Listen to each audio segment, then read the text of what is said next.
vamos a entrar. Estamos ya entrando. Don Miguel Anxo Bastos, como estamos?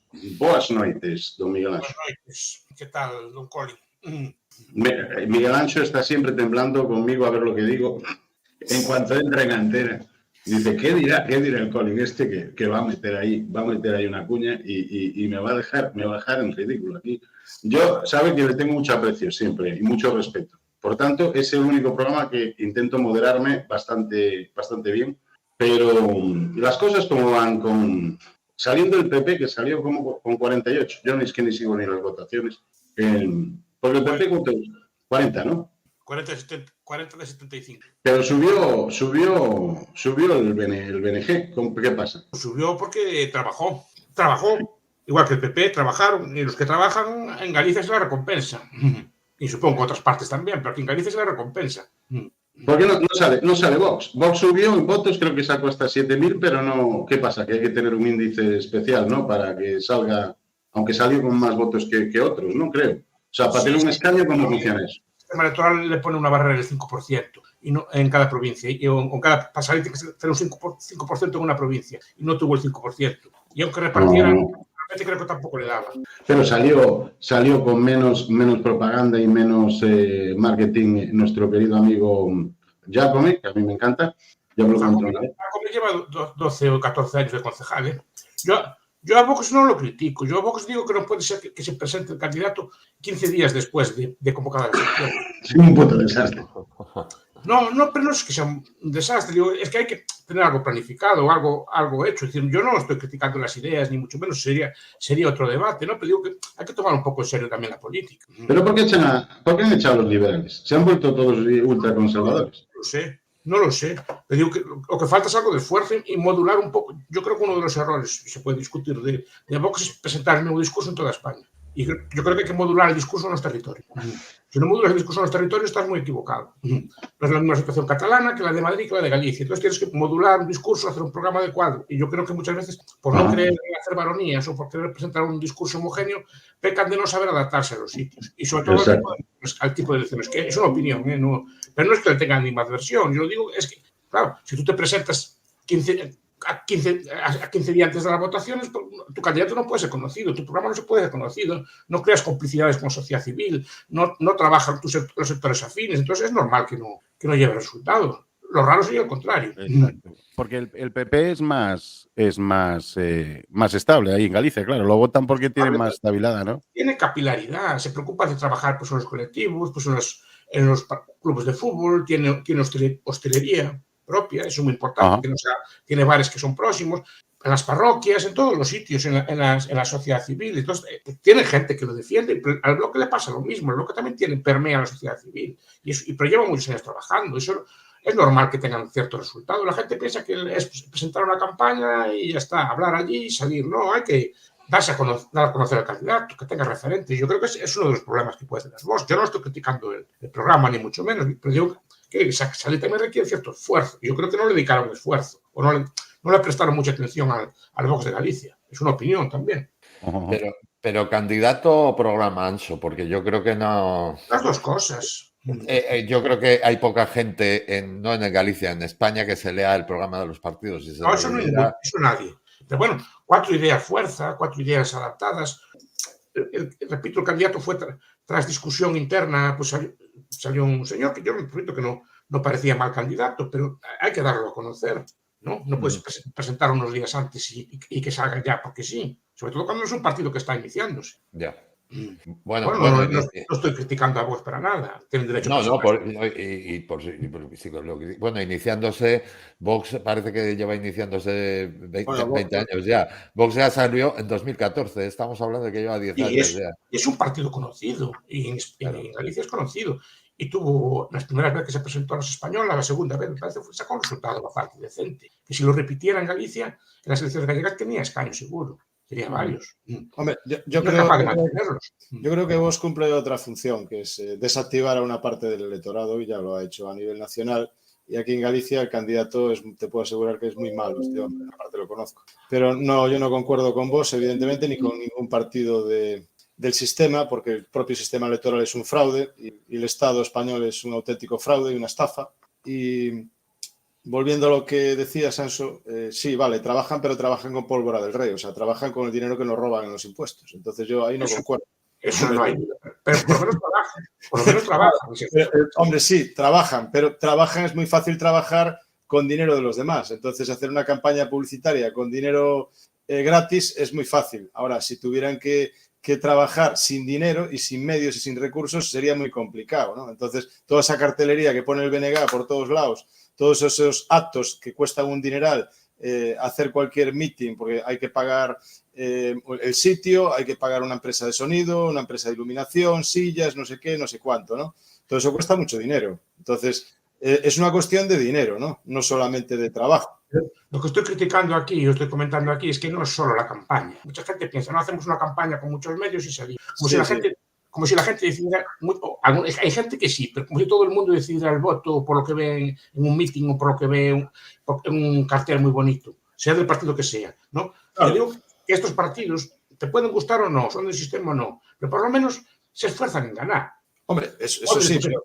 Un club de fútbol, claro, es que tiene estrellas y gana. Bueno, pero por lo menos se buscó las estrellas y las estrellas tienen que trabajar también. No, está claro, pero después otro de los problemas, Anso, que yo veo es que los problemas reales de la economía real, por ejemplo, toda esta gente que está en los partidos políticos no ha generado en su puñetera vida un puesto de empleo. O sea, la mayoría no sabe lo que es pagar una nómina ni pagar un impuesto. Y eso es un problema. Después, toda esta gente que está en la política, cuando negocian entre ellos y nos negocian a los demás, nos venden como mercancías sin negociar con nosotros. Entonces, por eso yo decía, perdona, que no creo en esta gente, porque me parece una auténtica estafa, ¿no? Pero está claro que si hubiera un partido político que mirara por la economía real, pero bueno, no lo hay, porque al final Vox es parte del tinglao, es todo el mismo conglomerado de payasos del sistema que lo único que quieren es saquearnos a todos, ¿no? Pues yo no le veo mucha función a la política en este momento porque es un problema muy grave y son los que nos han metido en este embrollo en el que estamos todos ahora. Entonces, Alex Díaz es el Nicolás Moras gallego. A mí es que me da igual que esté el PP, que el BNG, que el PSOE, que Vox, porque al final son todos parte de la misma empresa, digamos. Son franquicias, distintas marcas, pero lo mismo, al fin y al cabo. Bueno, ¿no? Eso podemos discutirlo después. Pero lo que se preguntaba es por qué ganan unos y nosotros, porque en general todos los partidos comparten el mismo esquema. Tampoco unos ganan y otros no. Digo, pues por lo menos unos otros van más en serio que otros, nada más. Hombre, eso está claro, que si se esfuerzan un poco más, aún con todos los medios que tienen, evidentemente van a generar más votos, está clarísimo, ¿no? Porque son como dos debates. Uno que es la clase política, que podemos discutir y tiene buena parte de razón. Pero otra cosa es porque una parte de la clase política le gana a otra parte de la clase política, que es otro debate. Porque tú Ancho, eres como Milton Friedman, que Milton Friedman decía... ¿Cómo decía Milton Friedman? Le preguntan, pero usted yo no soy anarquista. Yo ya sé que tiene que haber Estado por no sé qué y tal y cual, ¿no? No vamos a explicar ahora las razones, que son muchas. Buscáis a Milton Friedman ahí, Milton Friedman y ya está. Sí. Y entonces decía, bueno, yo soy minarquista al final de todo, porque incluso hasta el ejército que sea privado no encuentro una razón o un sistema, un método para que podemos eso y tal y cual hacerlo privado. Es mucho pensar, ¿no? ¿Piensas así como Milton Friedman, de corazón anarquista, pero de cabeza minarquista? Yo, filosóficamente soy anarquista. Entiendo que el Estado no es necesario. Entiendo que el Estado en su origen pues deriva de la conquista y básicamente era una organización pensada para extraer rentas y recursos del resto de la sociedad. Eso estoy de acuerdo. Y yo creo que se puede vivir sin Estado. Otra cosa es cómo se hace para llegar de un sitio a otro. Esa es la cuestión, lo que podemos debatir, ¿no? Pero que el anarquismo tiene sustento, yo lo tengo muy claro. Y que creo que podríamos vivir mejor sin Estado también. Otra cosa es cómo hacer la transición de un sitio a otro. Y eso yo creo que requiere tiempo y requiere paciencia. No es solo llegar mañana y acabar con él. Porque Ancho, para eso también haría falta una buena parte de responsabilidad por parte de la sociedad. ¿Crees realmente que ahora mismo la sociedad actual, tal y como está conformada, sería lo suficientemente responsable en sus comportamientos individuales, incluso para sí mismos, como para no ser guiada en lugar, como para decir no necesito ser guiado y yo por mí mismo puedo hacer mi propia vida económica, mi propio recorrido vital? Sí, a ver, yo no digo tanto que la sociedad no es responsable, yo creo que estamos educados a no ser responsables en el sentido de que delegamos buena parte de las funciones sociales. Históricamente fue un proceso, fue delegado a entes estatales y a día de hoy pues no sabemos cómo, digamos, organizarnos sin esa institución. Por eso, cuando Wehmer habla en el programa de la autoridad política, habla de una futura sociedad anarquista, tendrá que ser en un sitio muy civilizado, como estás apuntando tú, ¿no? Un sitio muy civilizado en el sentido de que pues, las personas efectivamente son responsables, conocen las consecuencias de sus actos, son pacíficas, están acostumbrados a comerciar y a autoorganizarse. Pero eso por eso digo que requiere paciencia y empezar a construir, digamos, ideas de ese estilo, comunidades de ese estilo, y con el tiempo llegarán. Yo no pienso a largo, soy una persona que piensa a muy largo plazo, no pienso a corto plazo. Yo sé que estas cosas no las voy a ver. Vamos a poner en perspectiva que... Dale, perdón. Como un constructor de catedrales sabía que no iba a haber la catedral construida. Es lo que llaman ahora el pensamiento catedral. De pensar a un siglo, 2 siglos, no pensar a día de hoy. Tú tienes que hacer tu pequeño granito de arena, construir tu pequeña parte, dejar eso hecho, pero no pensar que vas a ver la obra acabada, ¿no? Pero es uno de los errores de nuestro tiempo, que lo quiere todo y lo quiere ya. Pero Anso, ¿crees que ahora mismo el Estado como ente, vamos, no entremos en personas o en personajes? No, es que son personas, ahí está la cuestión. Sí, vamos, no digo en personas en nombres ni nada, en general, a nivel mundial y a nivel de España en particular. ¿Tiene verdadero miedo a que esa sociedad, esas personas puedan creer algún día que se pueden organizar por sí mismas? Porque por lo que estamos viendo, cada vez aprietan más el zapato y están más pendientes de que no exista libertad individual de ningún tipo. Miedo no sé si tienen, desde luego no creo que les haga mucha gracia, ¿no? De hecho, hacen lo más astuto que puede hacer, que es no hablar de esto, ni siquiera criticarlo, ¿no? Vamos al plato. No está en la agenda. Exacto. Vamos al plato fuerte, que os veo todo muy seriote. Parece que estáis en un meeting de estos de la universidad. No, porque es interesante. La conversación me parece extremadamente interesante, sobre todo en los tiempos que estamos viviendo. Pero como gallegos tenemos que llevar la contraria. A mí me encanta el Estado ahora mismo. Me he vuelto estatalista 100%. Voy a votar a Donald Trump porque le encuentro valores y virtudes. Exactamente. Los castellanos vamos al grano. Entonces, yo no le encuentro ninguna virtud ni valor, valor ético y moral al Estado, al gobierno, como queréis llamarlo, la democracia, pero sí le encuentro valor al monarca, a ese gran monarca, como decían esos en la antigüedad, ¿no? El monarca, el gran monarca, que también habla nuestro querido Hermann Hoppe, que lo tenía yo antes por aquí, aunque se me ha ido el hombre, que debéis leerlo y hay muchos vídeos en internet, ahí está Hermann. Y yo creo que Bastos favorece esto. Creo que Bastos se sale de la línea de Rothbard, de John Locke, de Bastiat, porque a mí no me tiene ninguna virtud. Incluso yo busco el anarcocristianismo casi, ¿no? Porque Cristo al final era anarcocapitalista, ¿no? Y decías tú, creo, en un vídeo que me mandaron hoy, y el demonio liberal, ¿no? Entonces, esos valores cristianos son muy... Lo dice Harold Lasky, en el liberal. Ah, vale. No es un invento mío. Y que Cristo es anarcocapitalista está en un texto que se llama así, Cristo es anarcocapitalista, que está publicado, no está traducido, pero está publicado en la revista Procesos de Mercado, ¿no? La idea de que Cristo rechaza el poder político cuando el demonio lo tienta, dice, mira, estos reinos están en mi poder, dice el demonio. Yo te los doy a ti si me prestas tal. Y Cristo lo reniega, ¿no? Pero que hay esa idea es eso, ¿no?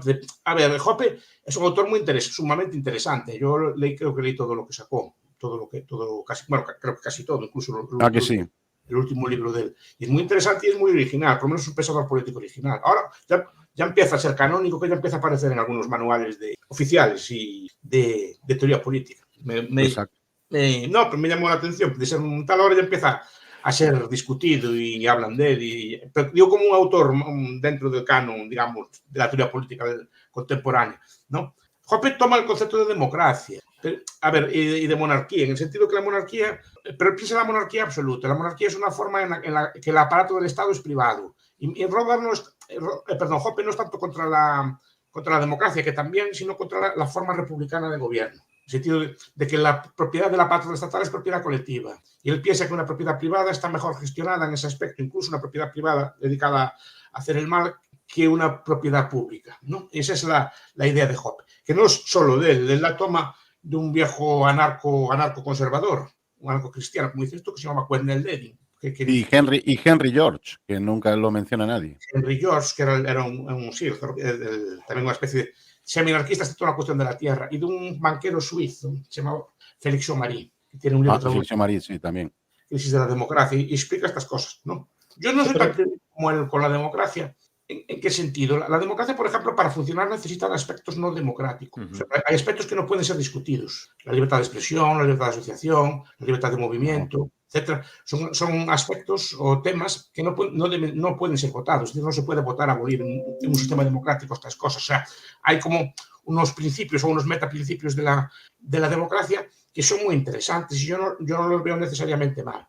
Y después, en cuanto a la democracia, lo que creo que hay que discutir es el alcance de la misma, ¿no? Es decir, podemos votar, quitarle la renta a todo el mundo. ¿Es legítimo que votando le podemos quitar la renta o la propiedad a otra persona? ¿O que podamos limitar sus movimientos? ¿O que podamos pues, establecer unas pautas de conducta? Eso es lo que hay que debatir. Si hay unos límites a lo que puede ser votado. Ese es el debate. Pero en principio, como régimen, para muchas cosas no tiene por qué ser necesariamente mal régimen. Por ejemplo, las comunas suizas que votan sus asuntos, etc., también votan. Pero votan son unos determinados teóricos, vamos, que Margaret Levy, en un libro precioso, que pocos citan, of rule and revenue, ¿no? Que la función de cualquier Estado es la de maximizar el número de rentas que puede obtener un gobernante, ¿no? Esa es la idea de él. También tiene un trabajo que se llama The Predatory Theory of Rule, que es muy interesante, ¿no? Que entonces, el rey lo que busca es sacar rentas, pero claro, sabe que si cobra muchos impuestos, si su pueblo se arruina, él también se arruina. Entonces tiene un interés en dejar vivir a la gente, que la gente prospere y así también él prospera él, ¿no? Es el modelo, por ejemplo, de Diachis o de Mónaco. Pero ahora vivimos en un momento en el que el Estado existe saqueo, o sea, saqueo y ruina económica, que yo creo que se basa más, que es como una forma de supervivencia, como si fueran familias mafiosas, de mantenerse en el poder, como si estuvieran en un momento temeroso de perder sus prebendas. Es peor, Javier, es peor. Yo creo que es mucho peor. O sea, lo que estaba comentando Anso es cierto. O sea, si tú tienes un rey que lo que fomenta es que haya prosperidad, ¿no? Fomenta la economía privada, que todo funcione y que funcione la meritocracia, que la gente, pues, que monte una empresa, genere riqueza, genere trabajo, todo funciona. Lo que hay ahora es un sistema de parásitos que no aportan nada a la sociedad, porque no aportan nada, lo único que hacen es destruir la sociedad. O sea, cuanto más impuestos estamos pagando ahora, más munición nos disparan, porque lo único que hacen es destruir. O sea, no sabe construir, o sea, solamente destruyen. Entonces, tenemos una burocracia completamente aquejada de obesidad mórbida, porque son tantos y tan inútiles, porque estamos hablando de que esto es inútil, completamente inútil, y todo lo que está pasando ahora, sobre todo con esta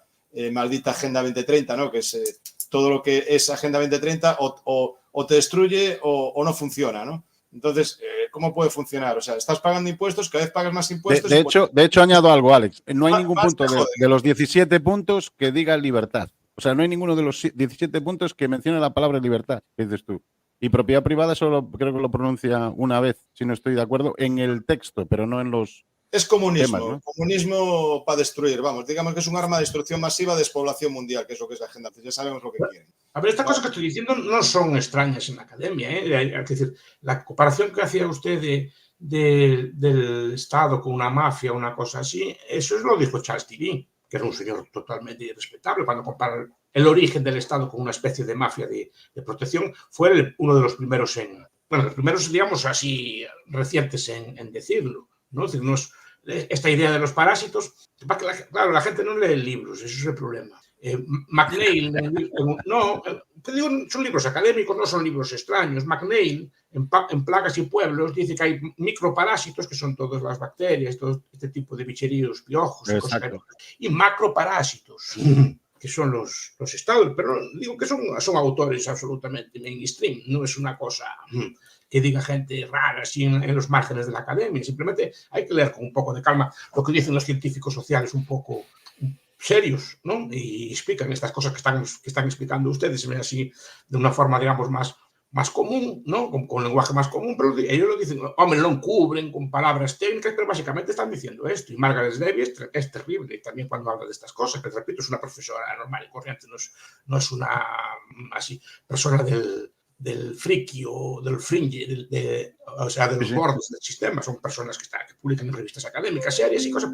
Más que lo dicen de una forma así como más sutil, ¿no? No lo dicen de forma... Sí, ahí la tiene, marca el Levy, ¿no? Pues lo dicen de una forma más suave, más aguada y tal, pero están diciendo eso mismo que están diciendo ustedes. Y que por eso estábamos hablando de la preferencia temporal, diciendo, el rey, como el negocio, digamos, es suyo, piensa a largo plazo. Es que la democracia, el gobernante dice que es como si estuviera alquilado en el poder, no tiene ningún no sabe que no va a conservar ese aparato, lo que tiene interés es la tesis de Hoppe, es en extraer el mayor número de rentas posibles a corto plazo, ¿no? A corto plazo, en el periodo que dure su mandato, que dure su término, ¿no?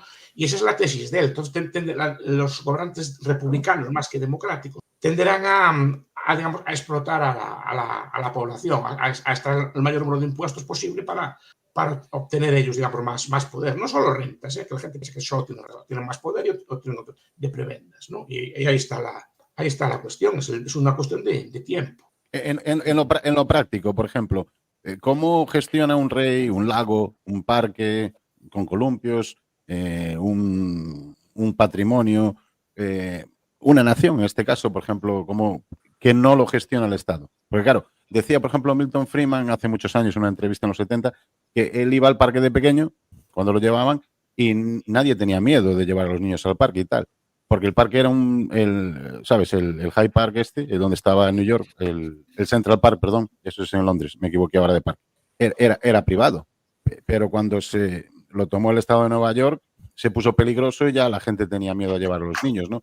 ¿Es esto un poco el tema de que hay algo más atenuado con el rey? O sea, con una familia privada y más... Los autores es que no cuida el bien porque al no tener un provecho inmediato de él o no poder, digamos, perpetuar en el tiempo las rentas que dé ese parque o la seguridad que dé ese parque, pues no va a ser tan cuidado como otro tipo de cosas. Pero no es una manera idílica. ¿Por qué entonces en España se hartaron de los reyes? No, porque la gente los veía. Es que la monarquía tiene otro aspecto que es muy interesante también, ¿no? O que es paradójico, que también apunta a Hoppe. La monarquía es sumamente ilegítima. Claro. Es decir, pero yo creo que estamos olvidando aquí una cuestión que es la tecnología, ¿no? Porque hablamos de economía y la economía no se sustenta sin tecnología. Entonces, sin tecnología no hay economía. Entonces, las economías avanzaron por el avance de la tecnología. Si no hubiera existido Tesla, no tendríamos la corriente alterna, no tendríamos lo que tenemos ahora, no estaremos aquí en esta pantalla, ¿no? Entonces, si no hubiera existido Eduardo Barreiros, no habría el sector del automóvil in low house que se hizo en España con el automóvil gracias a un tipo que salió de Orense, de una aldea, hizo todo lo que hizo en Villaverde, ¿no? Entonces, si no hubiera existido pues aquel señor en Castilla que montó aquella fábrica para hacer máquinas de rayos X, ese pueblo no hubiera tenido corriente, ¿no? Entonces, se habla de la economía, pero no se habla de lo que produce la economía. Entonces, si no se hubiera inventado el arado, estaríamos pasando hambre, ¿no? Alguien inventó el arado, ¿no? Entonces, yo creo que es una cuestión de organización. Si no nos organizamos, si no se trabaja en equipo, que es el problema. Ahora mismo no es que se trabajen. Yo lo que pienso, te lo digo desde el punto de vista de un pequeño empresario, que no soy nada, pero yo lo que veo es que tenemos un Estado que es un auténtico nido de psicópatas, de inútiles, incompetentes, porque son incompetentes. Entonces, ¿cómo cojones va a funcionar la economía con gente que no entiende lo que es la economía, no entiende lo que es el mundo real, digamos, ¿no? Del agricultor, del industrial, porque nadie entiende de esto. No saben, lo único que saben es que este señor tiene que pagar impuestos.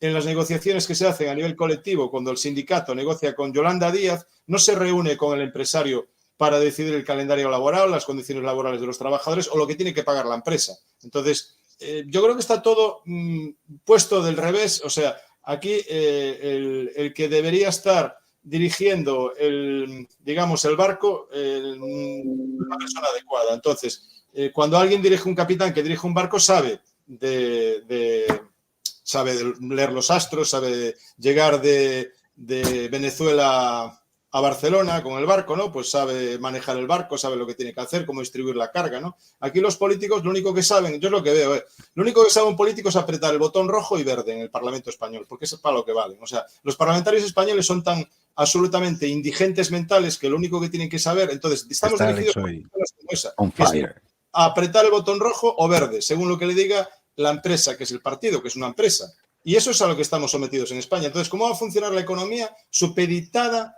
a semejantes anormales, que es lo que tenemos, incluso el sector financiero, porque es un sector de anormales, que lo único que saben es robar, Pues es que eso es mi punto de vista. O sea, el conocimiento... Alex, te están friendo a impuestos. Te va a embargar la cuenta otra vez. Especialistas en no tener empatía por nadie. Entonces, como no tienen empatía, pues es como un león que te viene y te come. Eso es la economía, un león que te come. Esos son los grandes banqueros, los políticos, son lobos que te comen. Eso es lo que saben hacer. Entonces, yo creo que es imposible que funcione la economía dirigidos por semejantes psicópatas. Es imposible. Pero siempre fue así, ¿eh? Bueno, depende. Ahora es peor. Yo creo que ahora es más elegante. O sea, ¿Qué diferencia, por ejemplo? Vamos a preguntarle a don Anxo. Espera un momento, Alex. Primero vamos a un meme que tengo aquí que tengo que para animar la cosa, porque estáis un poco desanimados. Te veo que el último embargo de cuentas no te sentó muy bien. Tendremos que hablar con Abel Caballero y con Risto Mejide, porque ayer tuvieron un encontronazo, ¿no? Capitalismo, ahorro y trabajo duro. No hay otra cosa. Mima, con lo poco que me gusta a mí trabajar, esa definición no me va a mí muy al pelo. Pero ya lo sabes que yo no me levanto antes de las 12, porque como soy rico, gente... Ahora, si me dejáis ahí donaciones, me levanto a las 11:30. Pero es muy interesante esa frase que la dije hace muchos años. Pero es interesante porque antes comentaba el señor Díaz, comentaba esto de la tecnología, pero la tecnología sin capital no funciona. Quiero decir, el señor Barreiros puede diseñar un motor, pero necesita después construir una fábrica de motores. Para eso es necesario un capital previo, ¿no? Y para cualquiera, el señor Tesla puede diseñar... Pero el capital te lo pueden dar los clientes, Anxo. El capital te lo dan los clientes. No estás vendiendo el producto. Pero primero hay que tener el capital, tienen que tener capital los clientes. No tiene por qué ser. Así tú puedes tener el producto, el diseño y puedes obtener el dinero o puedes obtener los recursos para hacer el producto. O sea, el resto de la sociedad tiene que tener ahorros para financiar. Está claro, pero si no existe Barreiros no hay nada. ¿Entiendes? No, pero si existe Barreiros no hay nada, pero sin el capital tampoco Barreiros es nada. Quiero decir, seguramente hubo muchos Barreiros en la antigüedad. O sea, ¿qué pasaba en la Unión Soviética? ¿No? Había inventores buenos, había inventores fantásticos. Pero una pregunta, Anxo. El dinero que se recauda en impuestos en Europa, por ejemplo, al sector productivo, tú sabes, ¿me puedes decir la cantidad del retorno que tiene los impuestos que pagamos al sector industrial o al sector productivo? Es ínfimo. Es ínfimo. Se va al sector financiero, a la estafa del sector financiero, a los bonos que generan, al papel pelota, vamos a llamarlo así, papel pelota del sector financiero, es a donde va a parar. O sea, todos los impuestos van a parar a la burocracia y el sector financiero. ¿Qué genera el sector financiero? Es un sector parasitario. No es productivo, es improductivo. Bueno, a ver. Claro, un sistema financiero sano es imprescindible. Hombre, está claro, pero ahora mismo es insano. Pero por el tema, el Banco Central, el problema es el Banco Central. Es un sistema casi socialista y no lo digo de broma. Claro. Pero ¿no crees que no debería retornar al sector productivo ese dinero que nos roban en impuestos? Al final va a pagar los intereses de la deuda, que es para lo único que va, el dinero de los impuestos va para los intereses de la deuda. Después está el sueldo de funcionarios y después, si miráramos en España como una empresa, tenemos una parte productiva que es minúscula y una parte improductiva que es mayúscula. Entonces, es como si en una empresa, en la oficina somos 400 y en la parte productiva somos 10. Es imposible. Tiene que haber un equilibrio. Tiene que haber un equilibrio. Lo que te estoy diciendo es que no hay equilibrio ahora mismo ni en Europa ni en España. Contesta don Miguel Anxo. No, porque la idea de Hoppe es esa. Es decir, que un rey, aun siendo también una persona que busca obtener rentas, por lo menos se preocupa de que el sector privado progrese por el propio interés que tiene el rey también, porque así también gana, el interés a que esté bien, que funcione, que haya todo bien, porque así las rentas que obtiene son mayores, y de hecho así es. Así es. Las monarquías, muchas monarquías a día de hoy incluso, son más ricas y más estables que repúblicas. Bueno, pero mira, es otro debate. Una pregunta, mira, yo ahora monto una empresa, tú imagínate, ¿no? Para que se genere economía. ¿Cómo se genera economía? Esto es mi punto de vista. Imagínate que hay un montón de naves industriales que están vacías y que cuesta una pasta el alquiler de esa nave industrial y yo tengo una idea, ¿no? Y digo yo, pues mira, voy a fabricar bastones, por ejemplo, ¿no? Y hago unos bastones de la hostia, ¿no? Entonces, hace tiempo había una figura que era una concesión administrativa de esa nave, que te la dejaban prácticamente gratis, y después hay unos trabajadores que hay que pagarle unos salarios, unos sueldos que merecen cobrar, evidentemente, y después hay unos impuestos, ¿no? Que se llama Seguridad Social e IRPF. Y después el resto de impuestos bárbaros que tenemos por todas las esquinas irregulares. Si tú coges la economía, coges a un empresario y le dices, vale, pues va usted a poner ahí a trabajar a 100 personas, no, usted va a poner 100, vale, usted no va a pagar ni un euro de Seguridad Social, ni un euro. Durante los años que la empresa necesite para empezar a facturar y a generar economía. Pero no se hace aquí. Aquí, desde el minuto 1 que tú montas una actividad económica, estás pagando la seguridad social al precio que la paga cualquier otra empresa que lleva muchos años, ya tiene sus clientes, ya tiene su facturación, ¿no? Y tú, sin facturación, aquí es imposible que crezca una empresa pequeña porque no se las deja crecer. O sea, tú empiezas con una actividad económica y estás pagando el 100% de la seguridad social, el 100% del IBI, porque el IBI es una pasta. Entonces, claro, ¿cómo coño va? Claro, ¿necesitas al banco? Claro, porque si no, no puedes empezar, porque necesitas pedir un montón de dinero que ¿a dónde va a retornar? Otra vez al parásito. Entonces, volvemos a lo mismo. O sea, ¿cómo se genera la economía? No machacando, es como si estás sembrando hierba y en vez de regarla la pisas. Aquí se pisa la hierba. No la dejas ni crecer, es imposible. O sea, las empresas para que salgan grandes hay que regarlas, hay que cuidarlas y hay que generar espacio adecuado para que esa empresa pueda prosperar. Alex tiene unas preguntas muy desarrolladas. No, es que es pura lógica, ¿entiendes? Pura lógica. Le decimos que se calle don Miguel Ancho, porque tú hablas poco. Le decimos, es que tú hablas poco, Alex. También hay que escuchar a los demás.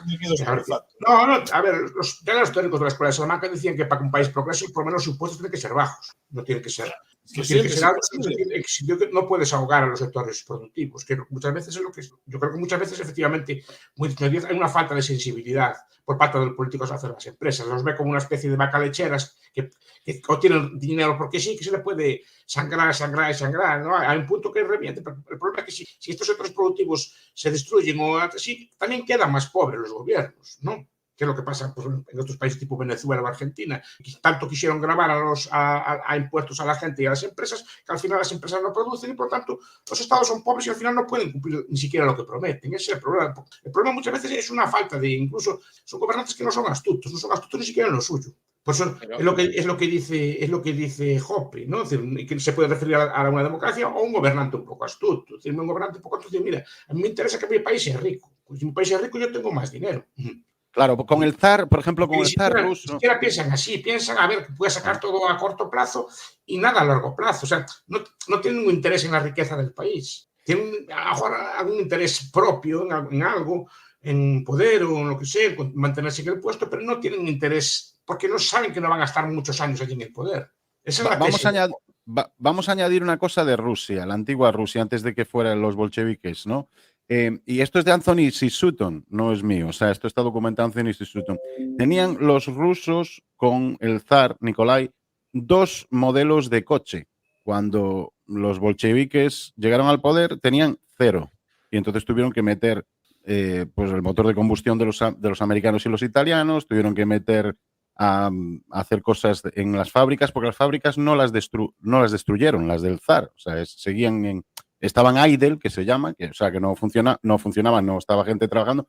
Después sí, pero con, sobre todo, tecnología americana, ¿no? Mucho de esto habla Anthony C. Sutton, ¿no? Entonces, aquí esto apoya realmente este argumento de Miguel Ancho, de don Miguel Ancho Bastos, de que con el rey había bastante mercado libre y había 2 modelos, o sea, había tecnología. Estaba bien, digamos, financiada la tecnología, pero había un descontento general, sobre todo en el campo, ¿no? Con los hulags, ¿no? Que son los ¿cómo se dice? Campesinos, ¿no? Los granjeros hulags, ¿no? Estos y otros más, ¿no? Que habían casi 6 o 8 millones, ¿no? Entonces, ¿cuáles son las ventajas? ¿Atenúa menos, por ejemplo, la presión fiscal, el control, el rey? Pero después parece haber un descontento, o ese descontento es, digamos, proyectado por potencias extranjeras, que también puede ser, siempre que hay una conspiración tal, para derrocar al rey, ¿no? Como pareció pasó, ¿cómo estoy yo hoy hablando? Tienes razón al final, Javier, hablo mal castellano. En la Revolución Francesa, donde iban mejorando de repente mucho los franceses, pero había un descontento campesino, aunque estaban mejorando, incluso era muy liberal, ¿no? El rey francés y todo esto, ¿no? Y de repente entraron los jacobinos y se fue todo al traste, ¿no? A ver, lo que dicen los teóricos de las revoluciones, ¿no? Gur, por ejemplo, porque la gente se revela, dice que es una vieja tesis, que la revolución no se da cuando la gente está muy mal, sino cuando empieza a mejorar. Pero empieza a mejorar, pero entienden que no va a la mejora al ritmo que hay, o ve que otros mejoran y ellos se quedan como están. Porque cualquier proceso de mejora a nivel social implica que unos colectivos se enriquecen antes que otros, porque es normal. ¿no? Y eso es lo que es más difícil de aguantar. Normalmente las revoluciones es lo que pasaba con Rusia. Rusia estaba, bueno, aparte que Rusia estaba en una guerra, es un factor también desencadenante, pero Rusia estaba económicamente muchísimo. Tenía un montón de industrias y estaba desarrollándose a un nivel bastante rápido para la época. No era un país muy desarrollado, pero tampoco es el atraso que nos quieren pintar como que era una cosa horrible. No, desde Stolypin y las reformas que hizo, el país empezó, sobre todo desde la evolución de la servidumbre, empezó a prosperar mucho, empezó a claro, pero no crece al mismo ritmo y llegaron a esto. Pero es interesante lo que dice de Sutton, porque Sutton dice que fue la Ford y otros que financiaron al régimen bolchevique. No sé claro, sí. Bueno, no la Ford, pero Wall Street. Y después metieron a la Ford y a los suyos ahí, claro. Porque yo Henry Ford soy un fan de Henry Ford. Igual estoy hablando de más, pero creo que fue una planta, los tractores que hacía Lenin los hacían en tractores de Ford o de General Motors o de una empresa americana, no sé cuál de ellas. Sí, porque metieron a Wall Street. Igual no tienen culpa, ¿no? Pero sí que hubo una colaboración. Y la General Electric y otras empresas que colaboran. Sí, para darle socialismo a los rusos y que los rusos fueran para abajo.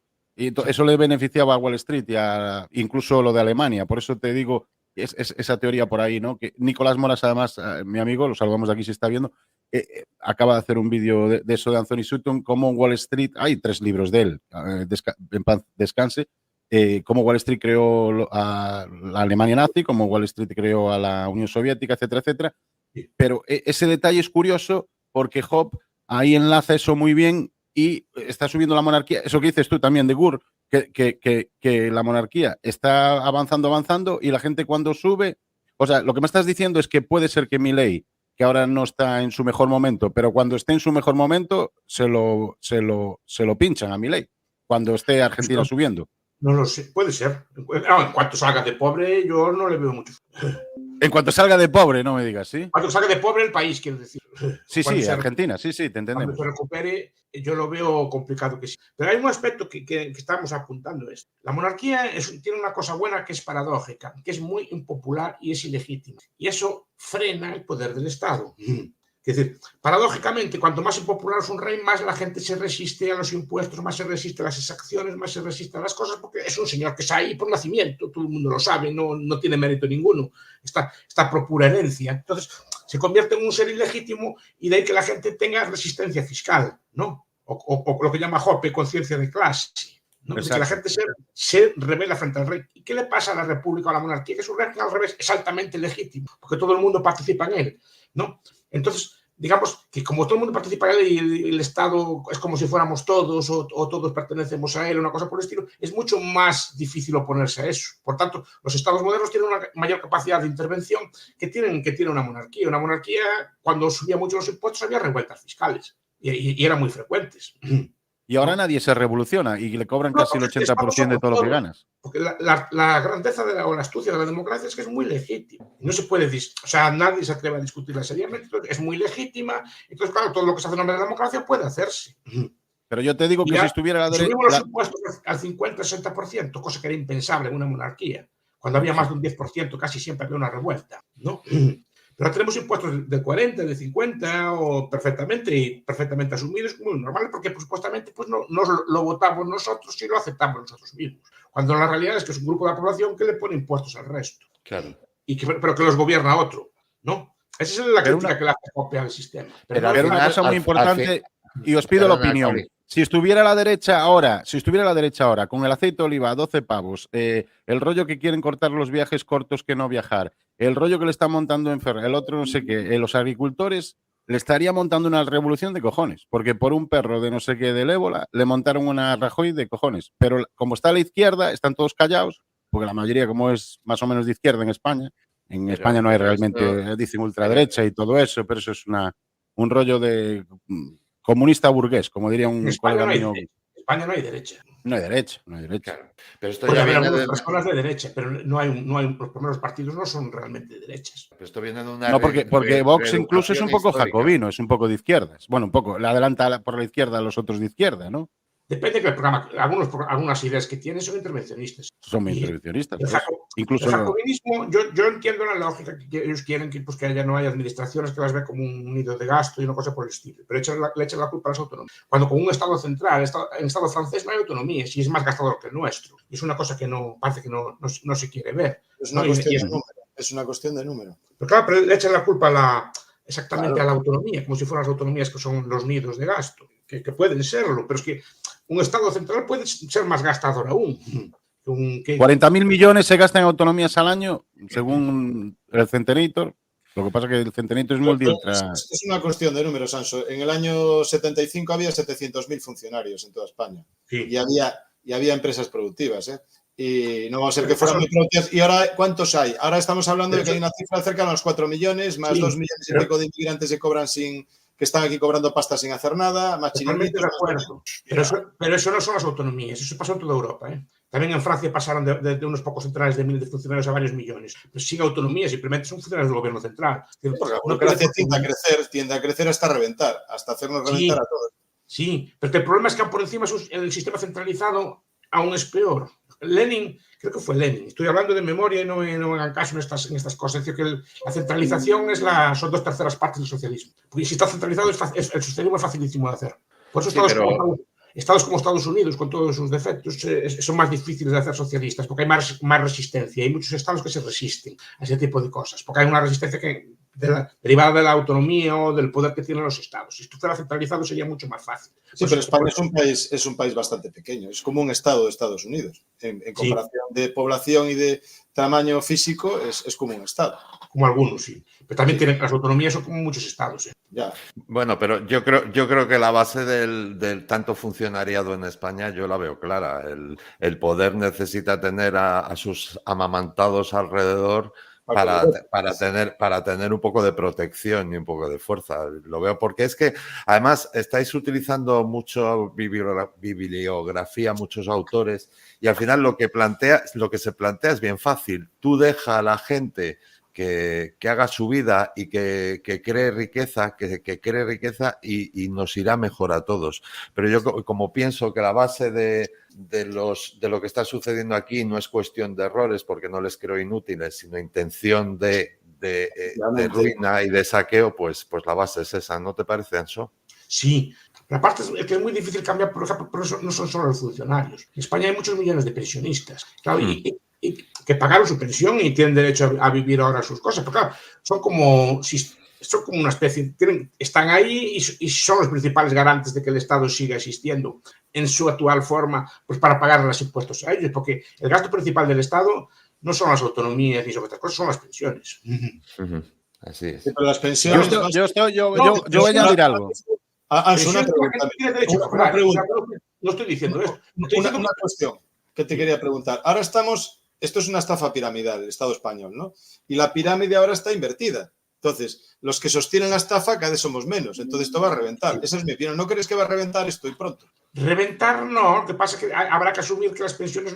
Y ese es el problema que tienen político. Por eso están subiendo las cuotas, estas cosas así. Quieren retrasarlo y que le toque el problema siguiente. Pero las pensiones al final son una nota contable ahí que hay, igual que en Estados Unidos o Inglaterra. O sea, en todos los países occidentales. Las pensiones básicamente, el ser un sistema de reparto, lo que hay en el año se gasta en el año. No hay nada guardado ni nada ahorrado. No está capitalizado, claro. Son títulos de deuda. En Estados Unidos lo llaman IOUs, me parece que lo que son IOU. Contratos que se hacen unos a los otros. Pero es decir, no hay nada guardado, simplemente lo que hay en el año se gasta en el año. Pero lo que dice Alex es correcto, es decir, que cada vez una base menor de trabajadores tiene que pagar unas pensiones cada vez mejores, la sanidad de esas personas y la educación de los pocos niños que hay, aparte de mantenerse a sí mismos, claro. Entonces, claro, el problema es ese. Si se puede contar con una base demográfica tan baja, se puede mantener, digamos, todas estas prestaciones que están prestando ahora. Esto va a escocer. Esto va a escocer lo que voy a... Esto va a escocer lo que voy a decir yo ahora mismo, además que Anso ya se tiene que ir porque me acaba de sonar la alarma. Yo estoy en contra de las pensiones. Las pensiones solo debía cobrar alguien que está enfermo. Porque además, tú si quitas a alguien de trabajar, se muere en 6 o 5 años o se pone loco. Porque el trabajo es también un propósito para esas personas. Saca a alguien del Corte Inglés, saca a alguien incluso de la universidad de... ¿Tú, Ancho, vas a ser pensionista o quieres seguir trabajando? Mira, Biden tiene 81 y quiere ser presidente a los 76. A los 70 años no subir. No tenemos opción. Pero no es tanto la pensión. A mí me parece bien que una persona cobre un dinero. Lo que pasa es que el sistema tal como se planteó, en vez de tener un sistema de capitalización, que además contribuiría a capitalizar a la sociedad, se constituyó un sistema de reparto. Cuidado, un sistema de reparto que durante mucho tiempo le dio beneficio al gobierno. Porque al principio piensa, cuando Franco monta el sistema de pensiones actual o cuando Bismarck monta el sistema de pensiones actual, eran muchos millones de trabajadores a cotizar y muy pocos pensionistas a cobrar. Ese dinero... Y las familias eran de 10, 9, 8, ¿no? Claro. Sí, pero que había muchos trabajadores y pocos pensionistas. Y pensionistas que además su supervivencia era de 2 años, 3 años, no duraban mucho tiempo cobrando la pensión. Por tanto, era un negocio redondo, era un impuesto al trabajo. Pero los que duran mucho son los franceses y españoles Ahora y sí, griegos. claro, por eso Pero los americanos e ingleses se mueren a los 3, 4 años. ¿Se moría la gente antes que ahora, Anso? ¿Tú crees? Sí, antes sí. ¿Por qué? Porque se sabe, está estudiado la esperanza de vida. Mira, Bismarck, cuando pone la jubilación al principio, la pone a los 70 años. ¿Por qué crees que se vive más ahora que antes? ¿Por qué afirmas eso? No, porque hay datos estadísticos. ¿Por datos estadísticos, tú crees? Sí. ¿Pero por qué? Pero defínemelo mejor, por favor. No, que se puede contar el número de personas que hay digamos, cobrando pensiones, pues está contado. ¿Pero por qué razón dices tú, afirmas que se vive más ahora que vivían pero antes? no sería por las guerras. Yo creo que Alex va por el rollo, claro, como había guerras te mataban antes, pero hay gente, por ejemplo, los senadores de Roma tenían que tener 60 años para ser senadores. Sí, no, había personas que llegaban a viejas, pero no llegaban en la misma proporción que llegan hoy. Era por un tema, yo creo que es un tema tecnológico. Antes no había fontanería, no había ventanas de aluminio que se llamen, calefacción, también cosas de eso, sí. vehículos y condiciones más óptimas, limpieza, había los alimentos están más tratados, tal y tal, ¿no? Los estudios económicos dicen que es un factor, aparte de la higiene, más que incluso que la medicina. La medicina también hizo mucho, pero la tecnología. La penicilina, que es una cosa barata, salvó millones de vidas. Pero aparte de eso, es decir, dicen los historiadores que fue tener alimentación segura y de calidad y variada. O sea, que a día de hoy estamos mejor nutridos y eso nos permite defendernos mejor de cualquier enfermedad. Pero yo te rebato eso, Anso. Mira, hay una tribu que se llaman los Unzas, que viven en el Tíbet, que son caucásicos y que viven más de 100 años y no tienen ni gobierno, ni tienen farmacéuticas, ni tienen nada. Y comen sus cosas normales, sus plantitas, sus bichitos, sus animalitos y no tienen ni la farmacia, ni tienen al Estado, ni tienen a nada de esto. Y viven mucho más que nosotros y están mejor. ¿Por qué? Porque se alimentan mejor, sencillamente se alimentan mejor. No tienen estrés, no pagan impuestos también, que pagar impuestos te mata también. No tienen que mantener parásitos. Entonces, si tú no tienes que mantener parásitos, también vives más. Pero no me niega lo que estoy diciendo, que es una persona de hoy, incluso claro, en pero Europa, fíjate, yo no tomo fármacos y mantengo 400 parásitos encima de mi cabeza, pero yo mantengo un montón de parásitos. Yo solamente me levanto por la mañana y yo tengo que empezar a pagar impuestos como un cabrón, ¿sabes? Sí. Porque como soy autónomo, entonces el gobierno dice que yo soy mago y que tengo que pagar a final de mes todas las nóminas de mis empleados, cobre o no cobre, pagar la seguridad social, IRPF... Échalos a todos, Alex, échalos. Al banco y su puta madre. Entonces, yo... Llegué a los 56, que hoy cumplí 56, sin tomar un medicamento, pagando impuestos y con parásitos que me chupan la sangre día sí, día también, ¿no? Entonces yo ahí no concuerdo contigo. Pero no me niegas. Si viviría más, estuviéramos más tranquilos. Y no nos chuparan la sangre. Tú estás mejor nutrido que tus abuelos, estoy seguro. Porque si eres de la misma edad que tengo yo, sé cómo comían mis abuelos, cómo comes tú. Es decir, tienes una variedad de alimentos y de calidad que no tenían ellos. Ellos comían siempre carne de cerdo y caldo. Es decir, y aún así vivieron no comían plátanos, ni mango, ni aguacate, que ahora viene de California. No, pero quiero decir, pero eso fue un proceso que se dio a partir del siglo XIX, y la mejora de alimentación, pero también la mejora de higiene, por eso se vive. No es que se vive más tiempo, vive más gente, llega más gente anciana, que es muy distinto. Antes, lo que decís vosotros es correcto, había gente antes que llegaba anciana, pero no llegaba a la misma proporción que hoy. De hecho, la esperanza de vida es el porcentaje de personas. La esperanza de vida es el número de años en el que una cohorte de edad, si no estoy equivocado, muere la mitad más uno. Es decir, cuando hablamos de una esperanza de vida de 85 años, como es en España, o 80 y tantos años, como es en España, quiere decir que hasta los 85 años vive la mitad más uno de los que nacieron en el año hace 85 años. No es que no llegues a 85 años, antes también había centenarios, pero no había tantos como hoy. Esa es la cuestión. Digo en nuestra cultura. Pero en nuestra cultura hoy en día... Sí, nosotros no venimos del Tíbet, venimos de otra cultura. Nuestra cultura... Exactamente. En nuestra cultura es occidental y, por tanto, seguimos con el problema del complejo del pueras eternus. Ese pueras eternus que decía Von Franz, que hablaba Carl Jung, que somos infantiles para siempre, porque no hemos ido a la cueva con los ritos esos iniciáticos de meterte en una cueva o tirarte ahí al mar al chaval para que se hiciera mayor y adulto. Es buen punto, si no hay un rito que te diga cuando eres adulto. Antes había. Ahora no hay nada. Ahora no hay esos ritos, no hay ese marcado del tiempo. Entonces, claro, se prolonga la adolescencia hasta mucho más tiempo, pero es normal. Hasta los 65. Y después ya no funciona nada. Están diciendo que nos quieren hacer comer insectos. ¿Tú qué crees que pasa si tomas insectos, Anso? Eso ya los toma en Galicia. No, pero no estamos acostumbrados. Yo creo que son bastante nutritivos. Yo no es eso. ¿Sabes que los insectos tienen quitina y la quitina no la puedes digerir? Tú si tomas la quitina del cangrejo no te lo tomas con la concha. No lo sé, yo nunca la quitina provoca cáncer. Entonces, si tú comes insectos, no eres un pájaro. No estás diseñado para comer insectos. Entonces, yo voy a comer comunistas, gente. Yo voy a empezar a comer, a hacer filetes de comunistas y paso hambre. Yo creo que si sigues los consejos del gobierno, vas a vivir poco, muy poco. No, yo nunca los comí. Pero si son comestibles, muchas cosas no las comemos por cultura. Miguel Ancho come chuletones de gallegos. Chuletón. O comerte una come chuletones gallegos. No le hagas caso que no ha visto un gusano, excepto un político cerca de él. Lo que pasa es que es muy políticamente correcto. Recuerdo un yanqui, conocía yo, cuando le enseñó un pulpo la cara del susto que puso. Bueno, ¿Cómo se va a comer eso? Decía, ¿no? Hasta que se acostumbre. Culturalmente muchas cosas no las comemos, es así. Pero ese yankee era de Boston o de Nueva York. No sé, ese no era de California. Con él enseñamos un pulpo y no le gustó la pinta del pulpo. Igual que yo, gente, os aviso. A todo el mundo le llama la atención, ¿eh? Yo doy un aviso aquí a los comunistas, socialistas y represores. Y se va a marchar, Ancho, cuando vuelvas ahí a la universidad, dile a los comunistas, como no sean ANCAPs y se hagan ANCAPs, me voy a comer yo, porque como yo pase hambre, lo dije en Alex Jones el otro día, que estaba oyendo Elon Musk. Como pase hambre, gente, yo hago barbacoa, como ahora están haciendo en Haití, en Chile. Hago barbacoa de comunistas. Yo no tengo problemas de comer, gente, porque es muy nutritivo. Porque solo queda Vox Esponja.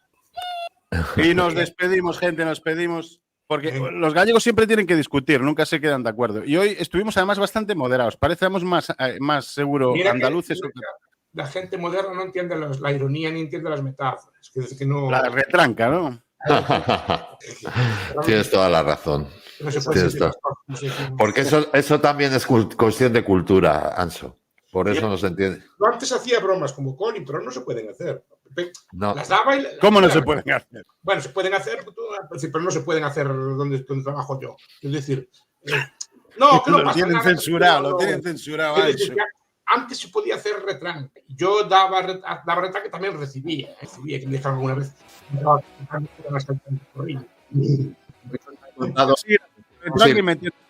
Hemos pasado a la idiocia absoluta en este momento. No, que eran bromas que hacíamos nosotros, podíamos hacer bromas sobre cosas de estas, ¿no? Así como, pues con ese tipo de bromas no se pueden hacer. Entonces, hoy un abogado, Anso, y te dejamos irte ya. Es muy rápido. Hoy un abogado nos ha contado que, aparte de abogado, da clases de Derecho en una universidad elitista de Madrid. Nos ha contado que les ha contado a sus alumnos la historia de Ucrania y de Kiev y de Kiev y tal, y no la han entendido y tuvo que ir después a la dirección porque le acusaron de ser prorruso. No, o sea lo que dijo es que fue la capital de Rusia y que era Rusia y que en el año ¿dónde vienen los filetes Kiev? Se creó Ucrania, fue en el año 92, antes era parte de Rusia y eso no quiere decir que fuera prorruso o fuera pro lo que sea, ¿no? Y que no lo entendían, eso es lo que decía. Los alumnos decían que eso siempre fue Ucrania. Bueno, vale. Y, bueno, de hecho le denunciaron a la dirección por ser aquí. Por eso yo trabajo para mí mismo. Yo no tengo jefe. Yo ya desde que mi abuelo me mandaba allí plantar las patatas, dije, yo no voy a tener jefe, abuelo. Dije, mi abuelo me dijo... Para que haga cursos de género y los manda a tomar por el bien. El género son los tomates, las lechugas y eso es lo que entendía yo. Gente, vamos a despedirnos de Miguel Ancho, que mañana es que tiene que trabajar, que no es como yo, que se levanta a las 12. Un beso y un abrazo cósmico, Miguel Ancho, y un abrazo a la familia. Un placer, buenas noches. Chao. Encantado de saludarlos. Saludos. Un placer. Boas noites, capitán. Chao. Boas noites, capitán.